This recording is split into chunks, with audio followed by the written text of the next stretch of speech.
Au Togo, les petites et moyennes entreprises PME et les petites et moyennes industries PMI constituent l'épine dorsale de l'économie. Cependant, elles font face à de nombreux défis pour se développer et prospérer. Dans ce contexte, le réseautage et les relations B2B, business to business, se révèlent être les outils essentiels pour stimuler leur croissance et renforcer leur compétitivité. En effet, le réseautage permet aux entrepreneurs togolais de sortir de leur isolement, d'établir des contacts précieux et d'accéder à de nouvelles opportunités. En participant à des événements professionnels, des salons, des conférences ou des rencontres informelles, ils peuvent notamment élargir leur réseau, échanger des informations et des conseils, développer leur visibilité ou encore identifier de nouvelles opportunités, à savoir celles de découvrir des marchés émergents, des besoins non satisfaits et des possibilités de collaboration. Également, les relations B2B consistent à établir des partenariats commerciaux entre les entreprises, offrant de nombreux avantages pour les PME et PMI togolaises. Ainsi, elles peuvent s'inscrire dans l'accès aux nouveaux marchés, la réduction des coûts et la mutualisation des ressources afin d'optimiser leurs dépenses dans l'innovation et la diversification de leurs activités en renforçant leur compétitivité. Néanmoins, malgré leurs avantages, le réseautage et le B2B font face à certains défis au Togo.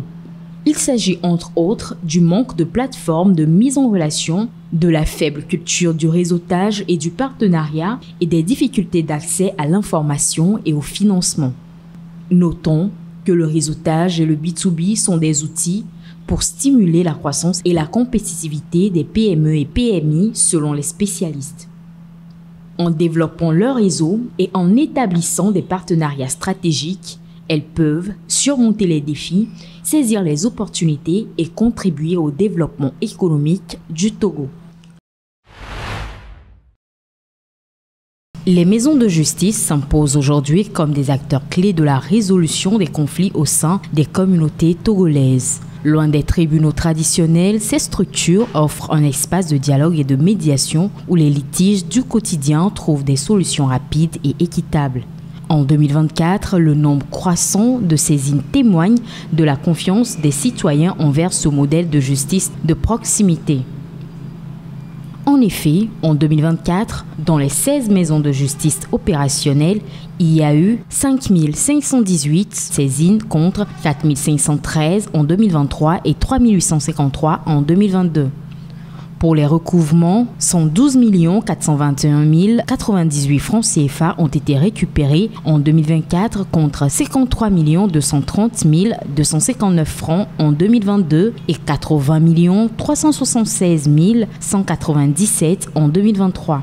En somme, le taux de réussite des médiations-conciliations a atteint 90% en 2024 contre 85,80% en 2023. Plusieurs raisons expliquent donc cette croissance. On peut citer la gratuité, la simplicité et la célérité. L'objectif principal de la maison de justice est de faciliter à travers les langues locales, par la conciliation ou la médiation, la résolution des petits litiges, apportant ainsi un premier niveau de conseil et d'information juridique aux populations à la base.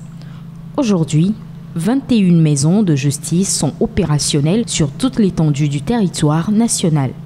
Notons que l'initiative des maisons de justice a été formalisée le 27 février 2018 par décret présidentiel. Pour l'exécution, soutenue depuis le début du projet par le Programme des Nations Unies pour le développement, PNUD, l'ambition est d'améliorer le maillage du territoire avec ses infrastructures afin de rapprocher davantage la justice des citoyens.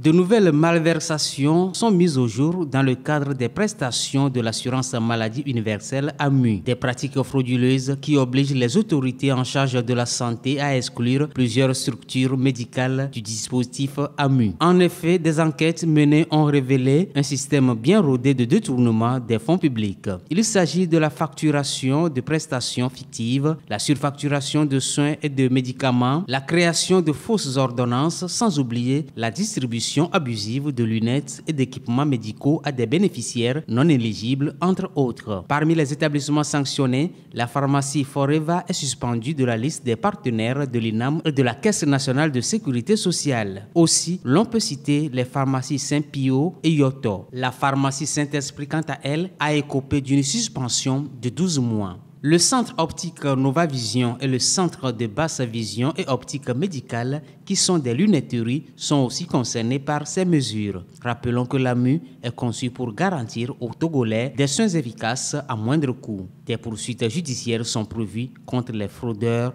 afin de récupérer les sommes détournées.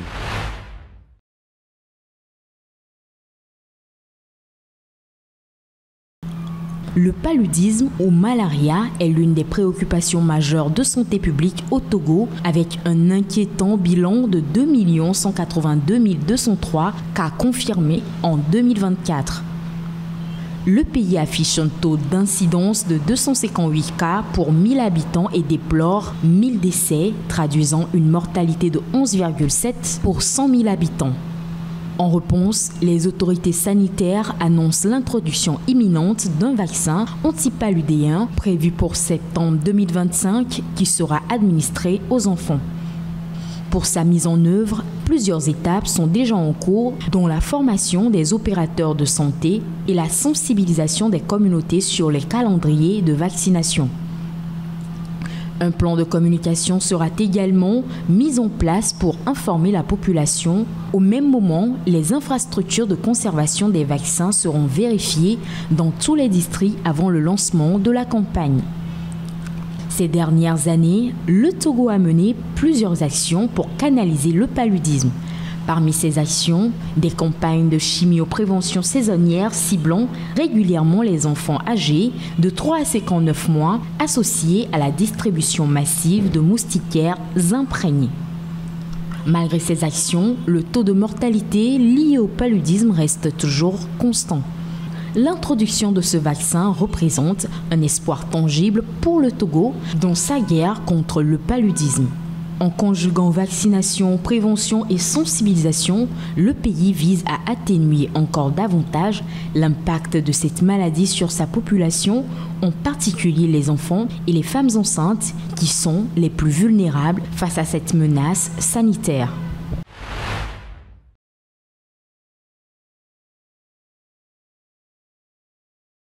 Au Togo, les hépatites virales représentent un véritable défi de santé publique. Avec une prévalence alarmante de 15% sur l'ensemble du territoire, ces maladies infectieuses, encore mal connues du grand public, continuent d'impacter des milliers de vies. Selon des études récentes, les virus de l'hépatite B et C circulent largement parmi la population togolaise. L'hépatite B en particulier s'avère la plus redoutable en raison de ses complications chroniques touchant entre 13 et 16% des Togolais. Un chiffre bien supérieur à celui du VIH dont la prévalence est actuellement inférieure à 2%. Quant à l'hépatite C, elle concerne environ 8 à 10% de la population. Malgré cette situation préoccupante, la sensibilisation autour de ces maladies reste insuffisante. Les spécialistes pointent du doigt plusieurs facteurs expliquant cette forte prévalence, parmi lesquels un manque d'informations et des moyens de prévention qui laissent à désirer. Bien que les vaccins contre l'hépatite B soient intégrés au programme de vaccins infantiles, de nombreux défis entravent son efficacité. Pour lutter contre ces infections, le dépistage et le traitement sont essentiels. Par ailleurs, selon l'Organisation mondiale de la santé, seulement 2% des Africains atteints de l'hépatite B et 5% de ceux qui souffrent de l'hépatite C connaissent leur statut. En outre, très peu d'entre eux ont accès à un traitement adapté, souvent jugé trop onéreux. C'est un moment historique pour la Namibie et pour le continent. Le président sortant, Nangolo Mbumba, avance vers sa successeur pour la saluer et lui remettre l'écharpe présidentielle avant la prestation de serment. Et c'est chose faite. La Namibie devient l'un des rares pays d'Afrique et du monde à avoir une femme présidente, Netumbo Nandi-Ndaitwah. Nous augmenterons les investissements dans le développement des infrastructures afin de créer des opportunités d'investissement, accroître la productivité, promouvoir la croissance et améliorer la qualité de vie de notre population. Son investiture est une première dans l'histoire de la Namibie. À 72 ans, Netumbo Nandi Ndaitwah s'est présenté à la présidentielle de novembre en tant que candidate du SWAPO, le parti au pouvoir, lors d'un scrutin chaotique prolongé sur plusieurs heures ou plusieurs jours selon les bureaux de vote et contesté par l'opposition qui a dénoncé des irrégularités. Au final, la victoire de celle qu'on appelle par ses initiales NNN est confirmée par les tribunaux, élue avec 57% des voix. Mon élection à la plus haute fonction du pays brise définitivement le plafond de verre pour une femme namibienne. Sa première promesse a été de créer un demi-million d'emplois en 5 ans dans un pays où le chômage des jeunes atteint 44%. Si elle affiche des ambitions fortes en matière d'économie et d'investissement, la nouvelle présidente, fille d'un pasteur anglican, reste résolument conservatrice sur les questions de société, notamment sur l'avortement, interdit sauf circonstances extraordinaires en Namibie. Toujours est-il que NNN s'inscrit dans les pas d'Ellen Johnson Sirleaf, élue présidente du Libéria en 2006, alors une première sur le continent. Avec la Tanzanienne Samia Suluhu Hassan, elle est actuellement la deuxième femme présidente à la tête d'un pays africain. Le chef de l'armée soudanaise, le général Abdel Fattah el-Burhan, a assisté aux funérailles d'un journaliste soudanais tué lors d'une attaque de drone qui aurait été lancée par les forces de soutien rapide. Après presque 2 ans de combat, l'armée a repris vendredi le palais républicain de Khartoum, dernier bastion lourdement gardé des forces paramilitaires rivales dans la capitale. Merci à Dieu pour tout. Et merci à Dieu d'avoir permis à nos troupes d'accomplir ces jours-ci ces victoires qui ont été couronnées aujourd'hui par la libération du palais. Nous vous présentons nos condoléances ainsi qu'à nous-mêmes et avec la volonté de Dieu, bientôt avec les sacrifices de ces gens héroïques, nous récolterons ces fruits en voyant le Soudan vide et propre de toute rébellion et de toute personne qui veut du mal à notre peuple. Même si elle ne signifie probablement pas la fin de la guerre, la prise du palais républicain constitue une victoire symbolique majeure pour l'armée soudanaise contre les forces paramilitaires de soutien.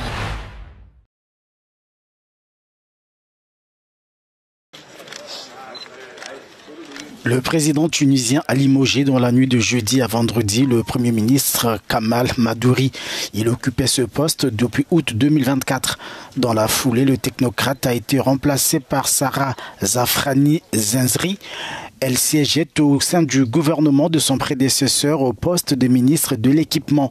Les autres membres de l'exécutif conservent leur poste. Le président Kais Saied n'a donné aucune explication sur ce changement à la tête du gouvernement. Les difficultés économiques auxquelles la Tunisie est confrontée pourraient justifier sa décision. Le pays a enregistré l'année dernière un taux de croissance de 0,4%. Le chômage a atteint plus de 16% alors que la dette représente environ 80% du produit intérieur brut du pays. Kais Saied avait sollicité l'aide du Fonds monétaire international pour tenter de relancer l'économie. L'institution de Bretton Woods avait promis une enveloppe de 2 milliards de dollars, mais les mesures d'accompagnement exigées par le créancier étaient trop amères pour Tunis, notamment la réduction des subventions publiques à l'énergie.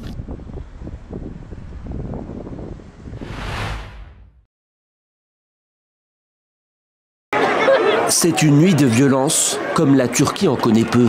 Dans les rues d'Istanbul, les manifestants chargent les forces de sécurité. Des affrontements au corps à corps. La police turque réplique par des balles en caoutchouc et des produits lacrymogènes. La colère ne faiblit pas dans les rangs de l'opposition. Politiciens, activistes ou simples citoyens, tous dénoncent l'arrestation d'Ekrem İmamoğlu, maire d'Istanbul et principal opposant à Recep Tayyip Erdogan.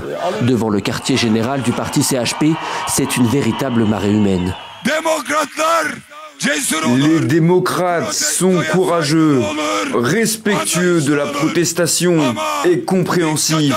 Mais les dictateurs ont peur des places de rassemblement. Si Erdogan, vous avez peur de cette place, alors vous êtes un dictateur. L'opposition turque avait appelé à une nuit de la démocratie. Des appels à manifester avaient été lancés dans plus de 45 villes à travers le pays. 300 000 personnes y ont répondu à Istanbul selon les organisateurs. La Turquie ne cédera pas à la terreur de la rue, a répondu Erdogan. Nous ne laisserons pas une poignée d'incompétents et d'ambitieux s'en prendre à la paix de notre peuple, provoquer, le terroriser et semer l'inquiétude en Turquie. Le régime turc est sous pression. À Istanbul et Izmir, les rassemblements ont été interdits pendant 5 jours. La police a procédé à l'arrestation de plus de 340 manifestants dans le pays. Accusé de corruption et de terrorisme, Ekrem İmamoğlu a été auditionné pendant plusieurs heures selon son entourage. Il devrait être présenté samedi soir à un juge, d'après les médias turcs. Dimanche, l'opposition du CHP devait se réunir pour officiellement annoncer son candidat à l'élection présidentielle de 2028. Ekrem İmamoğlu en était le principal favori.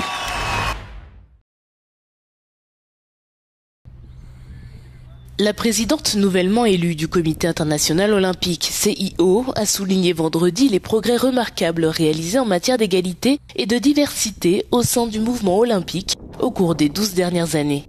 Kirsty Coventry a également insisté sur la nécessité de s'appuyer sur ces progrès. Nous avons accompli tant de bonnes choses, notamment en matière d'égalité et de diversité au sein du mouvement au cours des 12 dernières années, et nous devons maintenant nous en servir comme levier. Je pense que nous faisons un travail vraiment incroyable au sein du CIO, et j'aimerais que cela se répercute sur les fédérations internationales et les fédérations nationales. Il y aura donc beaucoup d'attention à cet égard, beaucoup de travail à faire, mais il y a un élan vraiment incroyable en ce moment et je veux que nous tirions parti de cet élan.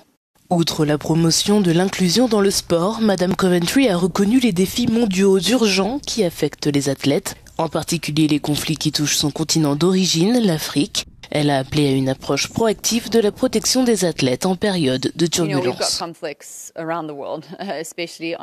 Nous avons des conflits dans le monde entier, en particulier sur mon continent en ce moment. Je ne pense pas que ce défi disparaîtra de sitôt. J'aimerais donc mettre en place un groupe de travail chargé d'élaborer des politiques et des cadres qui nous permettront, en tant que mouvement, de traverser cette période très délicate en respectant certains principes fondamentaux de protection et de soutien des athlètes. À 41 ans, Kirsty Coventry devient la 10e présidente du CIO. Elle prendra ses fonctions après le 23 juin. C'est l'un des plus grands combats de l'histoire de boxe. Ce 30 octobre 1974, à l'affiche, George Foreman affronte Mohamed Ali devant 100 000 spectateurs. Après un combat d'un niveau et d'une férocité exceptionnelle, Ali s'impose, symbole de sa renaissance. Foreman, lui, malgré sa défaite, rentre dans la légende. Je me souviens être monté sur le ring. Je lui ai mis mes meilleurs coups en me disant que ce serait fini au 3e round. Je lui ai vraiment tout mis. Et là, la cloche sonne.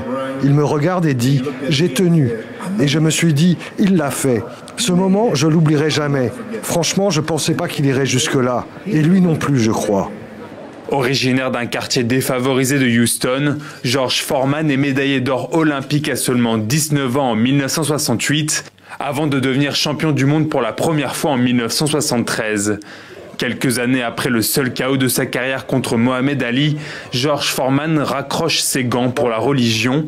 Mais 10 ans plus tard, retour sur le ring, le désormais surnommé Big George redevient champion du monde en 1994 à 45 ans.